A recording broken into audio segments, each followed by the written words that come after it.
차가운 겨울 공기가 장례식장 창문을 타고 스며들었다. 하얀 국화꽃 향기와 뒤섞인 슬픔의 냄새. 나는 그 순간 모든 것이 얼어붙었다고 느꼈다. 정영자의 눈동자에 어린 그 감정을 처음 목격한 순간부터 정영자는 영정 앞에 서 있었다. 창백한 얼굴이 형광등 아래서 더욱 생기 없이 빛났다. 그녀의 손가락 마디마다 12년의 간병이 새겨놓은 굳은 살이 희미하게 보였다. 검은 상복 치마 끝자락이 바닥을 스치며 가늘게 떨리고 있었다. 그것은 마치 폭풍 전의 고요 같았다. 박세연의 목소리가 장례식장의 무거운 침묵을 갈랐다. 작지만 날카로운 칼날 같은 음성이 정영자의 등줄기를 타고 흘러내리는 듯했다. 세연은 형님이라 부르면서도 그 단어에 담긴 존경의 의미는 찾아볼 수 없었다. 어머님 죽음 앞에서 미안한 기색을 보여야 한다는 그 말에는 날선 비난과 냉소가 가득했다. 공기가 얼어붙는 듯했다. 조문객들의 눈길이 슬며시 이쪽으로 향했다. 정영자의 가슴은 빠르게 오르내렸지만 그녀의 얼굴에는 어떤 표정도 드러나지 않았다. 오랜 간병의 세월이 그녀에게 준 유일한 선물은 이 무표정함이었을까. 세연의 입술이 또다시 열렸다. 어머님이 마지막에 뭐라 하셨는지 잊으셨어요? 그 말은 공기 중에 독처럼 퍼져나갔다. 정영자의 손이 물컵을 더욱 세게 움켜쥐었다. 손등에 핏줄이 드러났다. 그 순간 컵이 덜컥 소리를 내며 흔들렸다. 그 작은 소리에도 주변 몇몇이 흠칫 놀랐다. 세연은 멈추지 않았다. 감정 없는 간병인이라는 단어가 정영자의 귀에 꽂혔다. 그녀의 12년이 한순간에 모욕되고 있었다. 장례식장 곳곳에서 불편한 기색이 감돌았지만 누구도 나서지 않았다. 사촌 올케는 귤 껍질을 까며 희미하게 웃고 있었고 남편 강도현은 고개를 떨군 채 눈을 감고 있었다. 정영자는 천천히 시아버지를 바라보았다. 그의 눈에서 답을 찾고 싶었지만 그 역시 묵묵히 앉아 있을 뿐이었다. 아무도 말려주지 않는구나. 그 생각이 정영자의 가슴을 무겁게 짓눌렀다. 세연의 목소리가 다시 들렸다. 유산 얘기였다. 그 말에 정영자의 손에서 컵이 미끄러졌다. 탁! 바닥에 떨어진 컵은 갈라진 선을 남기며 살짝 깨졌다. 그 소리가 장례식장을 완전히 침묵으로 몰아넣었다. 세연은 멈추지 않았다. 정영자가 정도 없고 불편한 사람이라는 소문을 퍼뜨렸다고 했다. 그래, 맞아. 나는 정을 줬고 너희는 정을 연기했지. 정영자는 속으로 되뇌었다. 그녀의 눈동자에 깊은 상처가 스며들었다. 변호사 얘기, 유산 분배 얘기. 세연의 말은 계속되었다. 정영자는 천천히 몸을 일으켰다. 치맛자락이 살짝 흔들렸다. 그녀는 흔들리는 걸음으로 영정이 놓인 제단 앞으로 걸어갔다. 작은 목소리였지만 그 안에는 12년의 울분이 담겨 있었다. 기저귀를 갈고 대소변을 받아내고 새벽에 살려달라는 소리에 벌떡벌떡 일어났던 시간들. 그 모든 것을 말없이 해왔다는 고백이 떨리는 목소리로 흘러나왔다. 세연은 다시 말했다. 그래도 어머님은 저한텐 웃으셨잖아요? 정영자의 마음에 불이 붙었다. 그 웃음이 내 등에선 칼이었어. 그녀의 눈에서 눈물이 흘러내렸다. 정영자는 영정을 마주 보았다. 어머니, 저 여기에 있어요. 그리고 두 손으로 제단을 엎었다. 조심스럽지만 분명한 힘이었다. 촛불이 꺼지고 국화꽃이 바닥을 굴렀다. 과일들이 텅 소리를 내며 굴러갔다. 모두가 얼어붙은 그 순간 정영자는 무릎을 꿇고 목 놓아 울었다. 엄마, 나 아직도 엄마 웃는 얼굴 한 번 못 봤어요. 12년의 침묵이 한 번에 터져 나왔다. 그러나 그 어떤 위로도, 그 어떤 손길도 그녀에게 다가오지 않았다. 대구 북구의 장례식장. 69세 정영자 씨가 재단을 엎고 울부짖던 그 순간, 나는 그녀의 얼굴에서 지워지지 않을 슬픔을 보았다. 그리고 그때부터 모든 이야기가 시작되었다. 장례식장의 공기는 점점 더 무거워졌다. 국화향과 향초 냄새가 뒤섞인 채 코끝을 자극했다. 형광등 불빛 아래 세연의 말이 공중에 떠다녔다. 진짜. 형님, 너무 예민하세요. 그 말은 겉으로는 부드러웠지만 내 귀에는 날카로운 조롱으로 들렸다. 마치 독이 묻은 꿀처럼 달콤한 위선이었다. 정영자는 입술을 꾹 다물었다.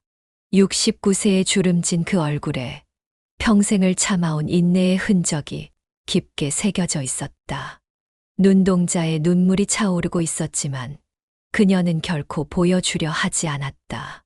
고개를 숙이자 흰 머리카락이 그녀의 얼굴을 가렸다.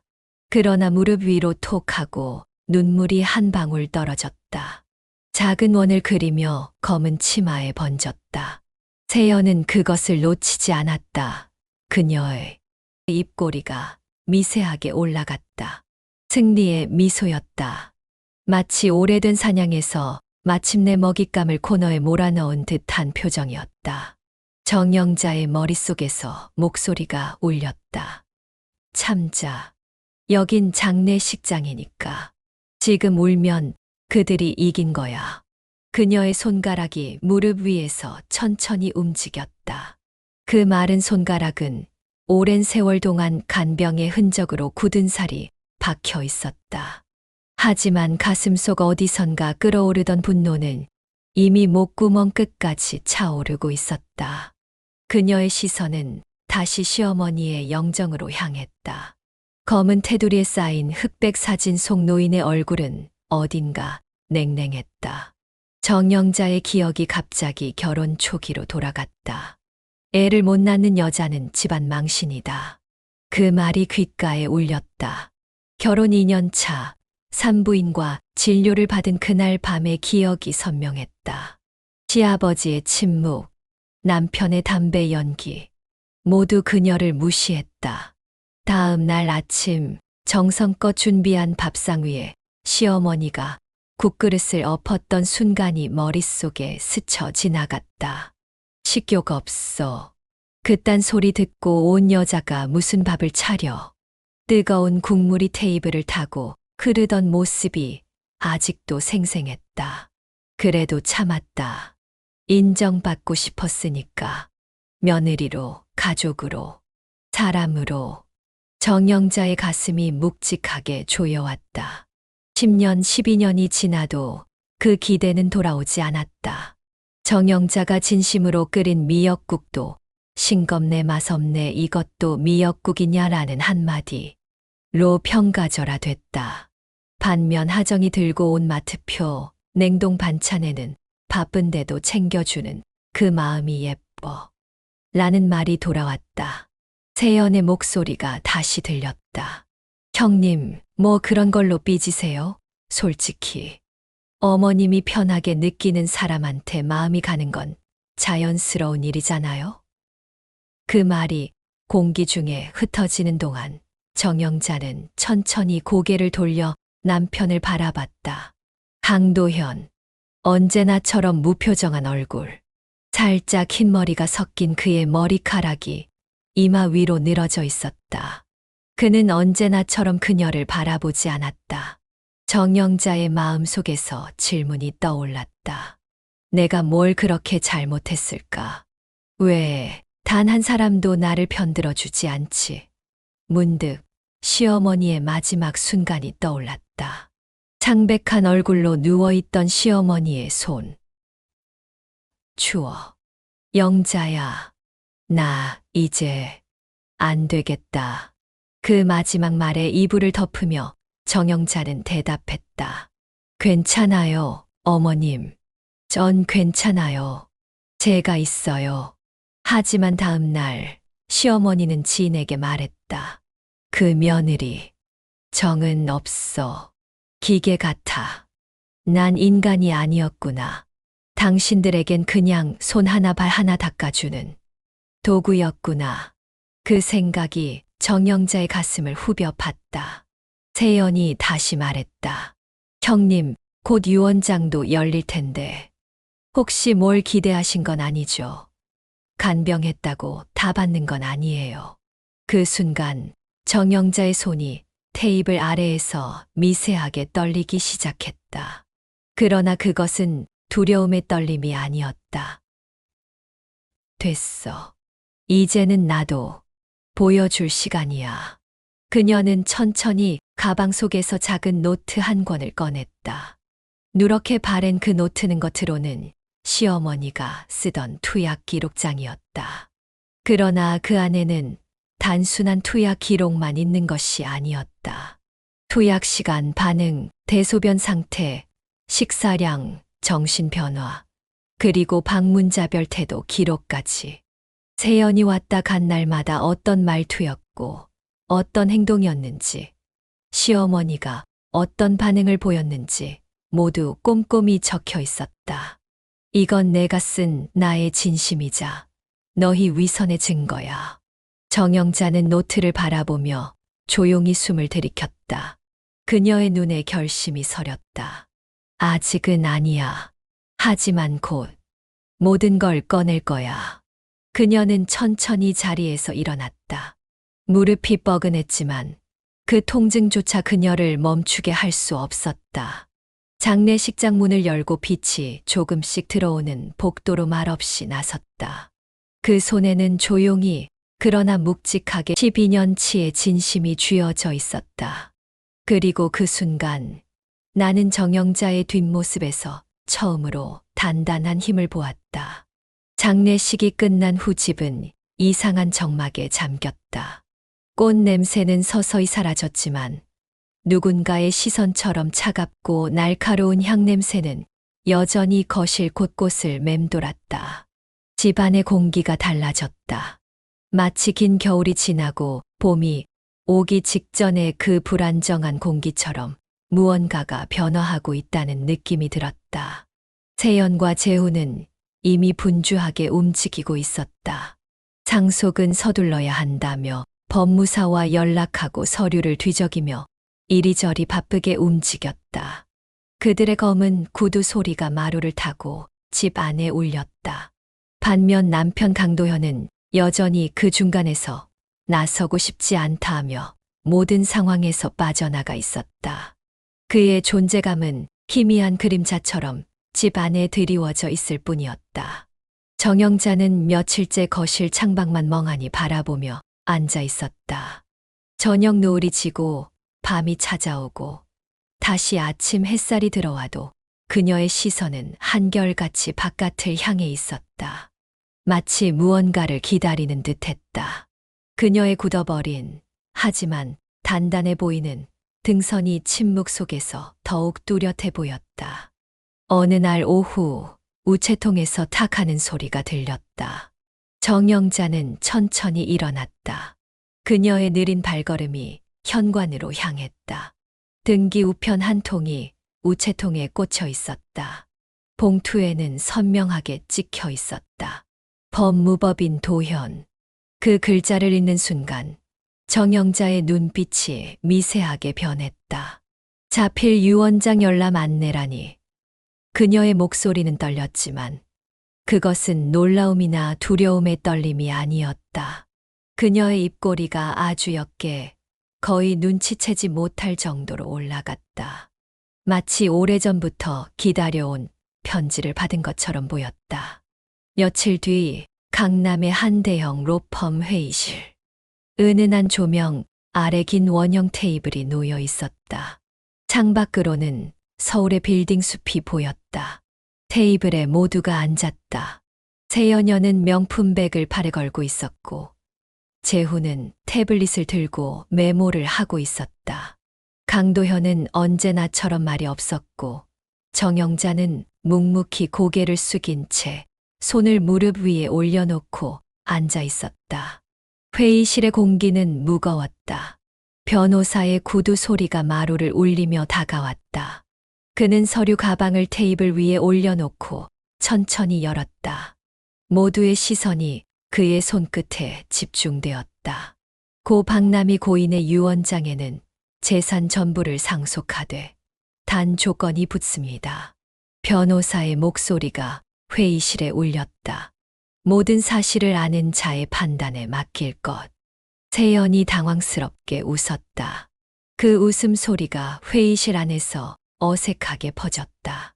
네, 그게 무슨... 그녀의 목소리에는 혼란이 묻어 있었다.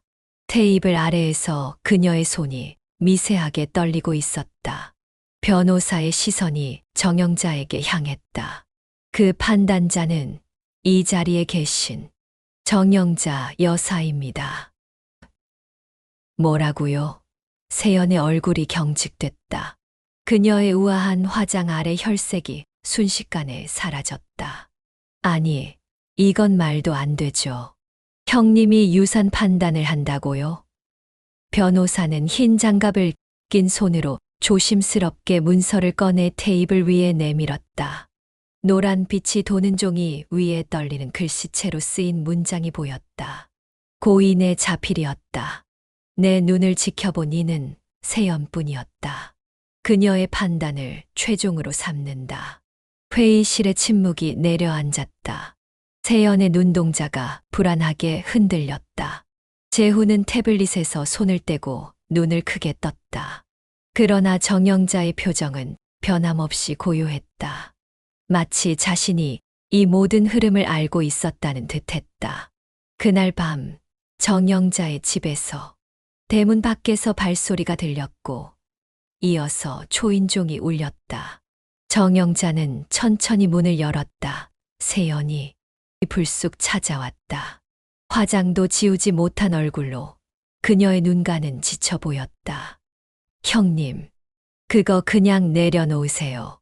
어머님 상태가 그랬는데 유원장 신빙성이 어딨어요? 치매 판정받았던 거 형님도 알잖아요. 세연의 목소리는 간절했다. 그러나 그 간절함 아래에는 공포가 숨어 있었다. 정영자는 조용히 발걸음을 옮겨 테이블 서랍으로 향했다. 나무 서랍을 여는 소리가 거실에 울렸다. 그녀는 검은 상자 하나를 꺼내 테이블 위에 올려놓았다. 상자를 열자 작은 USB가 나타났다. 이 안에 있어. CCTV 영상, 음성 녹음, 진단서 복사본, 그리고 내가 한 말 다 들어가 있어. 정영자의 목소리는 담담했다. 그러나 그 안에는 12년의 침묵을 깨는 강철 같은 힘이 담겨 있었다.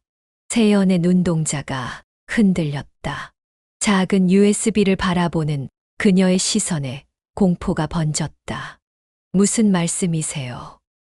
그게 어머님 방에 CCTV 달았어. 의료사고 대비용으로. 정영자는 천천히 말을 이어갔다. 기억력 감퇴 초기였고 난 그걸 그냥 넘기지 않았어. 간호사였지만 나는 또 다른 이름이 있었거든. 세연의 목소리가 떨렸다.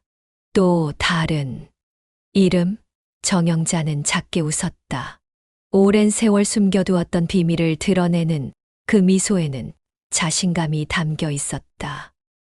응, 나는 국립의료원 자문위원이었어. 간병만 한 게 아니라 법의학적 관찰 보고서도 만들었지. 세연의 입에서 쉰 숨이 새어나왔다.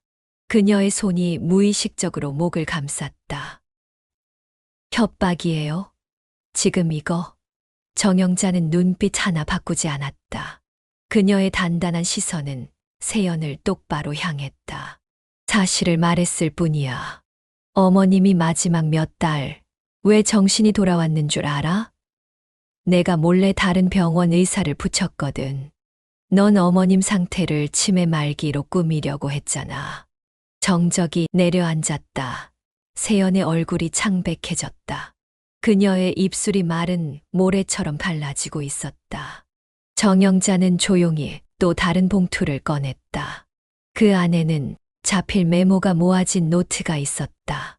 손때 묻은 노트의 페이지를 넘기자 날짜별로 적힌 메모가 보였다. 세연이가 또 왔다. 오늘도 눈을 안 마주친다.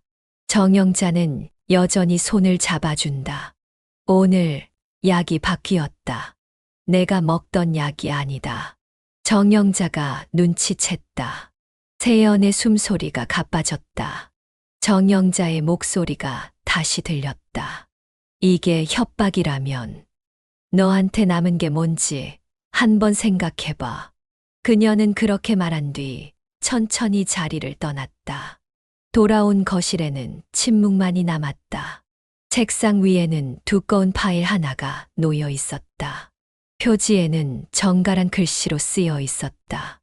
고 박남희 유언 및 간병 기록 정영자 정리본. 정영자는 파일을 조용히 닫았다. 책장을 넘기는 부드러운 소리가 정막 속에 울렸다. 이제 진실은 그녀 손 안에 있었다.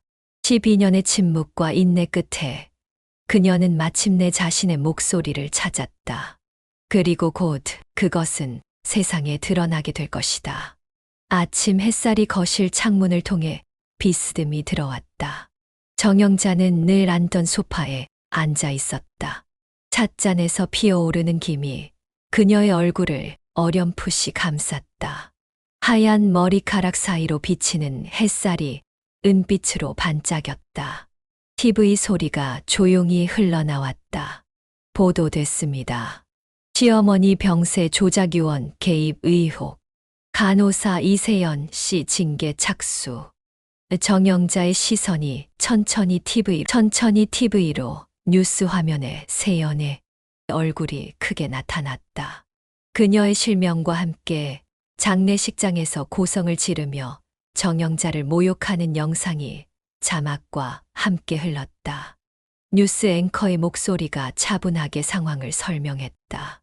그 옆에는 작은 창으로 법의학 전문가가 들어와 인터뷰를 하고 있었다.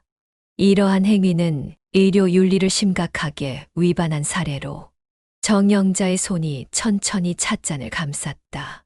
따뜻한 온기가 그녀의 손끝으로 전해졌다. 그녀는 아무 말 없이 TV를 바라보고 있었다. 그녀의 입가에는 어떤 미소도 떤 분노도 보이지 않았다. 그저 묵직한 침묵만이 그녀를 감쌌다. 뉴스 화면은 곧 SNS 반응으로 넘어갔다. 화면에 수천 개의 댓글이 스쳐 지나갔다.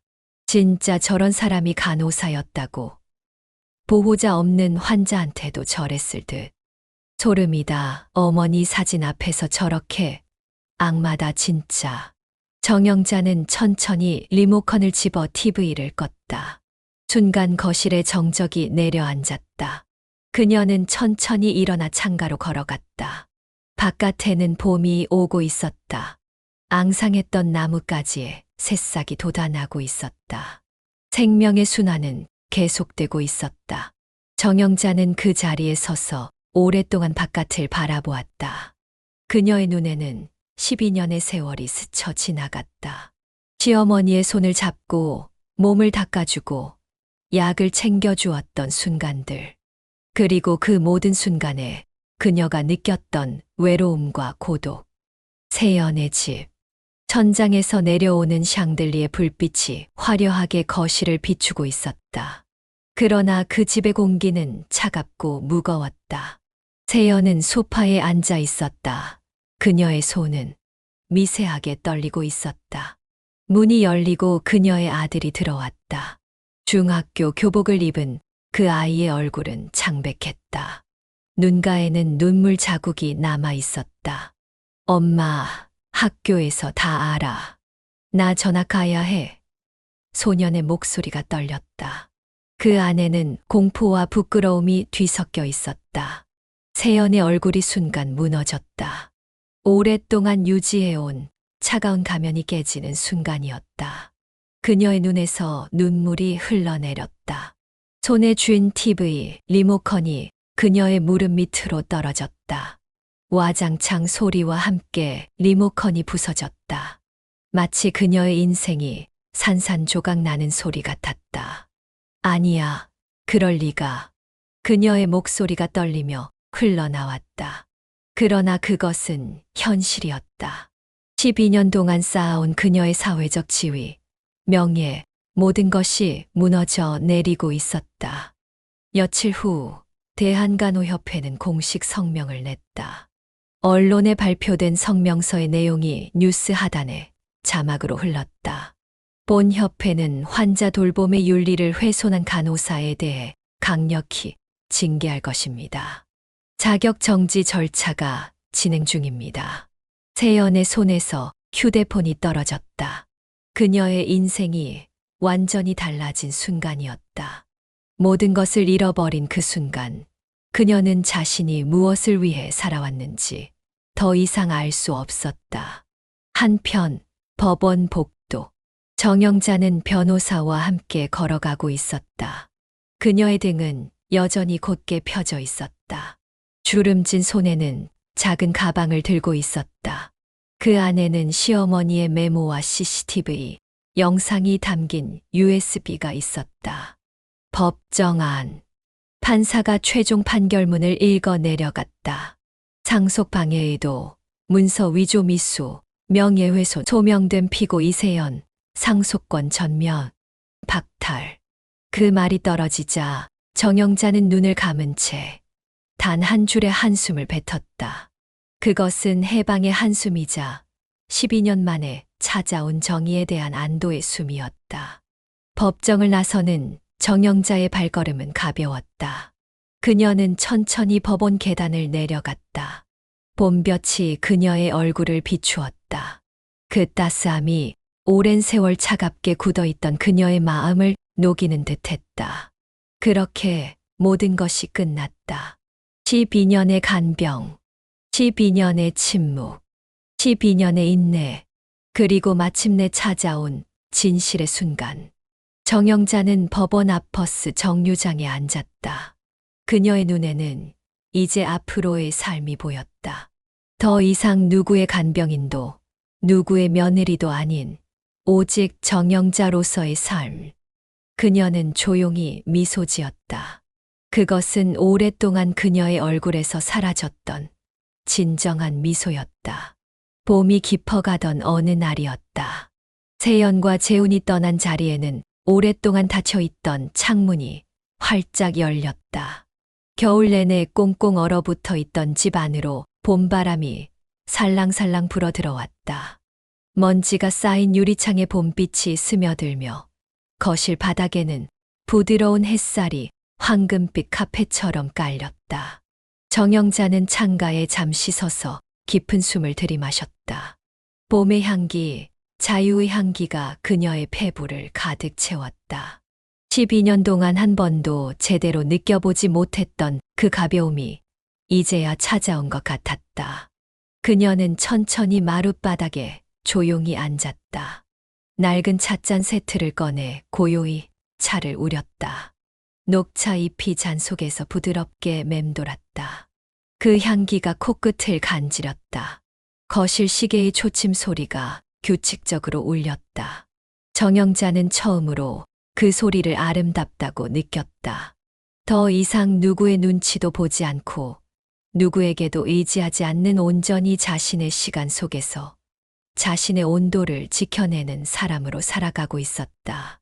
그녀의 삶은 조용히 그러나 확실하게 변화하고 있었다. 이제 그녀의 집에는 그녀가 좋아하는 화분들로 가득했다.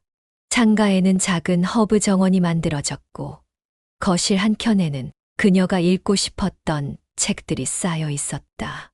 그동안 꿈꾸지 못했던 모든 것들을 조금씩 현실로 만들어가고 있었다. 어느 날 오후 전화벨이 울렸다. 근처 요양원에서 연락이 왔다.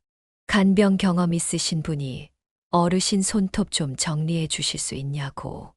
정영자는 망설이지 않았다. 잠시 숨을 고른 후 네, 갈게요 라고 대답했다. 요양원 방문 첫날 햇살 가득한 작은 방에 들어섰다. 창가에 앉아 있던 한 노인이 그녀를 바라보며 물었다. 이 나이에 뭘 하겠다고 오셨소? 그 질문에 정영자는 환하게 웃었다. 그녀의 얼굴에 잔주름 사이로 햇살이 반짝였고 그녀의 눈은 마치 소녀처럼 반짝였다. 이 나이가 되니까요. 할 수 있는 게 참 많아졌더라고요. 그 대답에 노인의 얼굴에도 미소가 번졌다. 정영자는 조심스럽게 노인의 손을 잡고 손톱을 정리하기 시작했다. 그녀의 손길은 세심하고 따뜻했다. 오랜 간병의 세월이 그녀에게 준 유일한 선물인지도 모를 그 손길에는 진심이 담겨 있었다. 그날 밤 집으로 돌아와 오래된 간호복을 꺼내 입어봤다. 목깃에 손을 얹고 거울 앞에 섰다. 노란빛 조명 아래 그녀의 실루엣이 벽에 길게 드리워졌다. 거울 속에는 한때 무표정하다고, 정이 없다고, 쓸모없다고 들었던 그 여인이 서 있었다. 하지만 이제는 달랐다. 그 눈동자 안에는 세월이, 눈물이, 인내가, 그리고 따뜻함이 담겨 있었다. 마치 오랜 겨울을 견뎌낸 나무가 봄을 맞아 새 잎을 틔우는 것처럼 그녀도 새로운 계절을 맞이하고 있었다. 며칠 후 동네 도서관에서 실버 건강 강연에 초청받았다. 도서관으로 향하는 길, 푸른 은행나무 가로수 아래를 걸으며 정영자는 가슴이 뛰는 것을 느꼈다. 처음으로 자신의 경험과 지식을 다른 이들과 나누는 순간이 다가오고 있었다. 강당에 들어서자 자그마한 박수 소리가 울렸다. 의자에 앉은 백발의 어르신들이 고개를 끄덕이며 그녀를 기다리고 있었다. 그들의 눈빛 속에는 기대와 존경이 담겨 있었다. 칠판 앞에 선 정영자는 잠시 말을 멈추고 고개를 숙였다. 목에 무언가가 걸린 듯 말이 나오지 않았다. 그러나 그것은 두려움이 아니었다. 그것은 오랫동안 누르고 있던 감정이 마침내 표면으로 올라오는 순간이었다. 제가 여기까지 올 수 있었던 건 정말 단 한 사람이라도 내 손을 붙잡아준 날들이 있었기 때문이에요. 그리고 조심스럽게 칠판에 글씨를 남겼다. 우리는 아직 살아있는 사람들입니다. 그 글씨를 바라보며 강당에 앉아있던 모든 사람들의 눈에 촉촉한 기운이 맺혔다. 그것은 단순한 문장이 아니었다. 그것은 그들 모두가 간직하고 있던 진실이었다. 강연이 끝나고 한 할머니가 정영자의 손을 꼭 잡았다. 그녀의 주름진 손이 정영자의 손을 감쌌다. 당신 손, 참 따뜻하네. 할머니의 목소리가 떨렸다.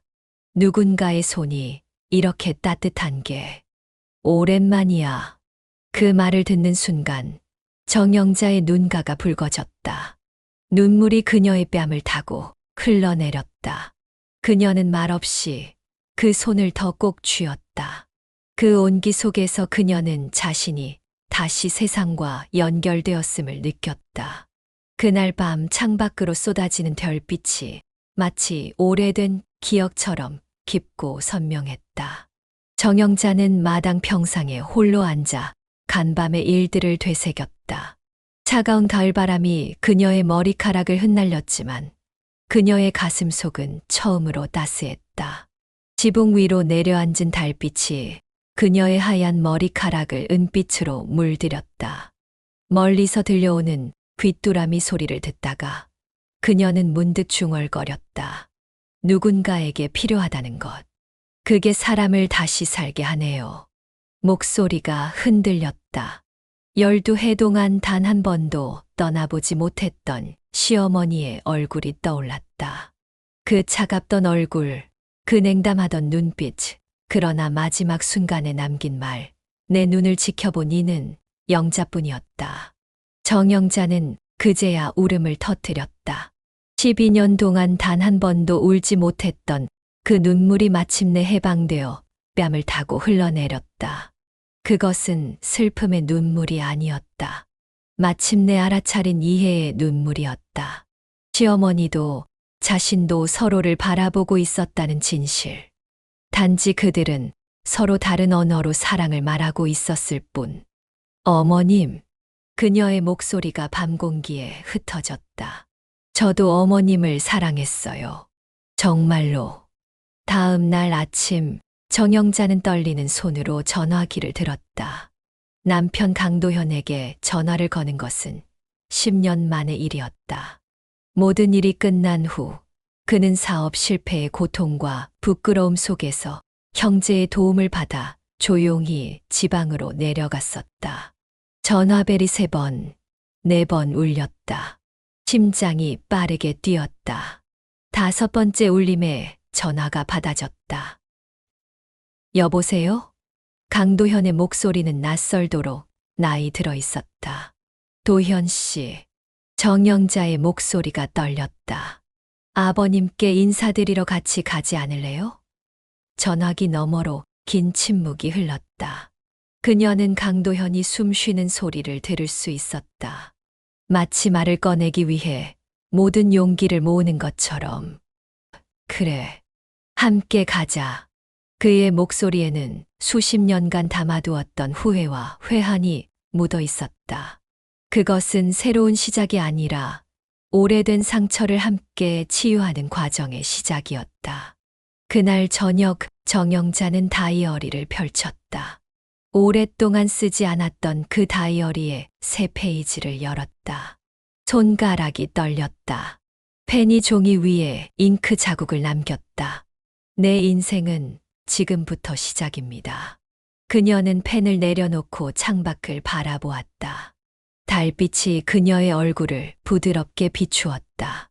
뺨에 맺힌 눈물 한 방울이 달빛 아래서 보석처럼 반짝였다. 정영자, 69. 그녀의 새로운 봄이 시작되고 있었다. 가을이 깊어가는 어느 저녁, 단풍이 피 마당을 붉게 물들인 날이었다. 정영자의 집 마당에는 작은 식탁이 놓여 있었다. 오래된 단풍나무 아래 노란 조명이 테이블을 따뜻하게 감싸고 있었다. 그녀는 떨리는 손으로 테이블 위에 하얀 식탁볼을 매만졌다. 접시를 놓고 포크와 나이프를 가지런히 정리하고 와인잔을 꺼내며 그녀의 심장은 초인종이 울리기를 기다렸다. 드디어 그 소리가 들렸다. 딩동. 정영자는 심호흡을 했다.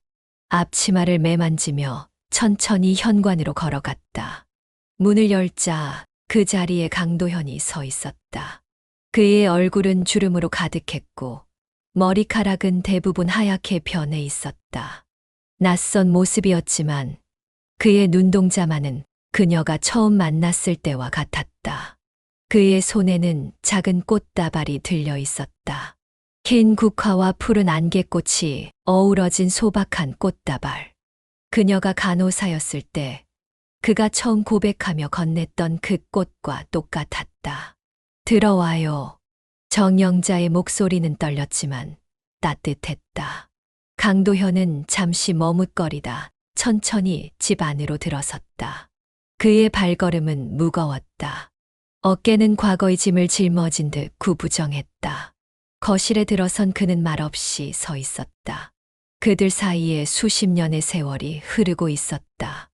영자 씨. 그가 마침내 입을 열었다. 수십 년 만에 그가 영자 씨라고 부르는 소리에 정영자의 심장이 요동쳤다. 나 정말 미안해요. 그의 목소리는 깊었지만 그 안에는 깊은, 너무나 깊은 후회가 담겨 있었다. 강도현의 주름진 눈가에서 눈물이 흘러내렸다. 그것은 그동안 흘리지 못했던 눈물이었다. 내가 당신을 지켜주지 못했어요. 그의 목소리가 메어왔다. 어머니가 당신을 그렇게 대할 때도, 세연이가 당신을 괴롭힐 때도 나는 그저 눈을 감았어요. 그의 어깨가 격하게 흔들렸다. 꽃다발을 든 손이 떨리고 있었다. 흰 국화 잎이 바닥으로 떨어졌다. 당신은 항상 묵묵히 참아왔는데 나는 당신의 편이 되어주지 못했어요. 내 잘못이에요. 모든 게 다. 정영자는 천천히 다가가 떨리는 마음을 진정시키며 그의 어깨에 손을 얹었다. 그녀의 손길에 강도현의 몸이 크게 흔들렸다. 도현 씨, 이제 괜찮아요. 아니, 괜찮지 않아요. 강도현의 목소리가 높아졌다. 수십 년간 그의 목소리가 이렇게 감정에 휩싸인 적은 없었다. 난 남편으로서, 사람으로서 너무 부족했어요. 당신이 얼마나 외로웠을지, 얼마나 버려진 느낌이었을지 생각하면 그는 더 이상 말을 잇지 못했다. 수십 년 동안 참아왔던 눈물이 그의 말을 막았다. 강도현은 천천히 무릎을 꿇었다. 꽃다발이 그의 손에서 미끄러져 바닥으로 떨어졌다. 꽃잎들이 마루 위에 흩어졌다. 제발 용서해 주세요. 그의 목소리가 간절했다. 이제라도 당신의 진짜 남편이 되고 싶어요. 당신이 필요해요, 영자 씨. 정말로, 정말로 필요해요. 정영자의 눈에도 뜨거운 눈물이 가득 고였다. 마치 오래된 댐이 무너지듯 그녀의 눈물이 둑을 터뜨렸다. 그녀는 천천히 강도현의 앞에 무릎을 꿇고 앉았다. 그리고 수십 년 만에 처음으로, 진심으로 그의 손을 꼭 잡았다. 우리, 이제부터라도 함께 다시 시작해요. 늦었지만 아직 우리에게는 시간이 있어요. 아직. 우리는 살아있잖아요. 강도현은 고개를 들어 정영자의 눈을 바라보았다. 그의 눈은 충혈되어 있었고 눈물로 젖어 있었다. 수십 년 만에 처음으로 그는 아내의 눈을 제대로 온전히 바라보았다. 그녀의 눈 속에는 오랜 세월의 상처와 함께 한 번도 꺼지지 않았던 희망의 불씨가 담겨 있었다. 고마워요. 정말 고마워요. 그 순간 마당 쪽에서 발소리가 들렸다. 두 사람은 고개를 돌렸다. 세연과 재훈 그리고 시아버지 강원석이 서 있었다. 그들의 손에는 음식과 과일, 와인 한 병이 들려 있었다. 세연의 눈은 번들거렸고 뺨은 눈물로 얼룩져 있었다. 그녀 역시 오랜 시간 울었던 모양이었다. 저희가 너무 일찍 왔나요? 세연의 목소리는 작고 조심스러웠다. 정영자와 강도현은 천천히 일어났다. 정영자는 뺨을 타고 흐르는 눈물을 닦았다. 그녀는 고개를 가로저으며 말했다. 아니, 딱 좋은 시간에 왔어요. 5명은 마당으로 나갔다. 저녁 노을이 하늘을 붉게 물들이고 있었다. 그들은 테이블에 음식을 차려놓고 자리에 앉았다. 처음에는 어색한 침묵이 흘렀다. 그러나 그 침묵은 더 이상 서로를 가르는 벽이 아니었다. 그것은 서로의 마음을 느낄 수 있는 고요였다. 시아버지 강원석이 천천히 떨리는 손을 뻗어 정영자의 손을 잡았다. 그의 눈에도 눈물이 고여 있었다. 영자야. 그의 목소리는 나이 든 만큼 깊어져 있었다. 우리 가족이 다시 함께 모이는 날이 올 줄 몰랐구나. 내가 너의 진심을 너무 몰라봤구나. 정영자는 그의 손을 꼭 쥐었다. 아버님, 괜찮아요. 이제부터 우리 모두 새롭게 시작해요. 세연이 조용히 말했다. 아버님, 이제부터는 자주 이렇게 모실게요. 형님도 여기 계시잖아요. 그녀의 목소리에는 더 이상 날이 서 있지 않았다. 그것은 따뜻하고 진실된 목소리였다. 정영자는 천천히 와인잔을 들었다. 그녀의 손이 약간 떨렸지만 그것은 두려움이 아닌 설렘 때문이었다. 모두를 위해 건배할게요. 우리 가족의 새로운 시작을 위해서. 5개의 잔이 공중에서 부딪혔다. 딸랑하는 맑은 소리가 가을 저녁 공기를 가르며 울렸다. 그 소리에 모두의 눈에 눈물이 맺혔다. 그것은 화해의 종소리였다. 식사가 진행되는 동안 그들은 조금씩 과거의 이야기를 나누기 시작했다. 웃음도 나오고 눈물도 흘렀다. 강원석은 돌아가신 아내의 젊은 시절 이야기를 들려주었다. 사실 내 어머니가 처음 너를 만났을 때 집에 와서 그랬단다. 아들이 참 좋은 사람을 만났구나 하고. 그의 목소리가 떨렸다. 그런데 왜 그렇게 변했는지 나도 모르겠다. 미안하구나, 영자야. 강도현은 떨리는 목소리로 고백했다. 그때 병원 복도에서 처음 봤을 때 영자 씨가 얼마나 아름다웠는지 몰라요. 하얀 간호복을 입고 환자를 부축하는 모습이 마치 천사 같았어요. 그의 말에 모두가 따뜻하게 웃었다. 세연과 재우는 자신들이 처음 만날 때의 추억을 이야기했다. 그리고 그때 형님이 저를 참 잘 챙겨주셨는데 자존심 때문에 말도 못했어요. 형님, 정말 미안해요. 밤이 깊어갔다. 달빛이 테이블 위로 쏟아졌다. 5명의 그림자가 마당 바닥에 길게 드리워졌다. 그들은 오랜 시간 서로를 스쳐 지나왔지만 이제야 비로소 진정한 가족이 되어가고 있었다. 식사가 끝나고 정영자는 조용히 자리에서 일어나 집 안으로 들어갔다. 가슴이 떨렸다. 잠시 후 그녀는 작은 사진첩을 들고 나왔다. 그것은 그녀가 12년 동안 시어머니를 간병하며 몰래 찍어둔 사진들이었다. 보여드릴 게 있어요. 그녀의 목소리가 떨렸다. 어머님이 웃는 모습도 있어요. 사진첩을 열자 모두의 숨이 멎었다.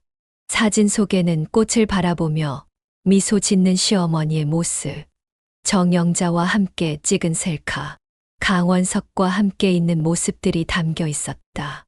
그 사진들을 보며 5사람 모두 눈물을 참지 못했다. 강원석은 아내의 사진을 떨리는 손으로 쓰다듬었다. 이렇게 웃고 있었구나. 그의 눈물이 사진 위로 떨어졌다. 우리 모두 어머님을 정말 사랑했던 거예요. 단지 표현하는 방법이 다 달랐을 뿐. 세연의 말에 모두가 고개를 끄덕였다. 그녀의 뺨을 타고 눈물이 흘러내렸다. 늦은 밤 그들은 작별 인사를 나누었다. 하지만 그것은 진정한 이별이 아니었다. 서로를 꼭 끌어안으며 다음 주에 다시 만나기로 약속했다. 강도현은 정영자의 집에 머물기로 했다. 그것은 그들의 새로운 시작이었다. 정영자는 모두를 배웅한 후 다시 마당으로 나왔다. 달빛 아래 그녀는 깊은 숨을 들이마셨다. 가을 밤의 차가운 공기가 그녀의 깊은 속마음을 채웠다. 그녀의 얼굴에는 평화로운 미소가 어려 있었다. 강도현이 그녀 옆에 조용히 다가와 서 있었다. 2사람은 말없이 밤하늘을 바라보았다. 그들의 손이 살며시 맞닿았다. 오랜만에 처음으로 그들은 진정으로 서로의 존재를 느꼈다. 가을의 별은 참 선명하네요. 강도현이 중얼거렸다. 네, 마치 우리 인생처럼요. 정영자가 대답했다. 늦가을이지만 오히려 더 선명하게 빛나는 것 같아요. 그날 밤 정영자는 다이어리를 꺼내 마지막 페이지를 펼쳤다. 강도현은 침실에서 이미 깊은 잠에 들어 있었다. 그의 숨소리가 방 안에 조용히 울렸다. 떨리는 손으로 그녀는 펜을 들어 글을 적었다. 오늘 우리 가족은 마침내 진정한 의미의 가족이 되었다. 지나간 일은 누가 잘하고 못하고를 떠나 인생의 가을에 찾아온 이 따뜻함이 얼마나 소중한지. 12년의 긴 침묵 끝에 이제 우리는 서로의 목소리를 듣는 법을 배우고 있다. 그녀의 눈에서 뜨거운 눈물이 흘러내렸다. 그것은 기쁨의 눈물이었다. 정영자는 미소를 지었다. 별똥별은 마치 시어머니가 보내는 작은 인사 같았다. 어머님, 그녀는 속삭였다. 우리 모두 잘 지내고 있어요. 이제 정말 괜찮아요. 당신도 이제 평안하세요.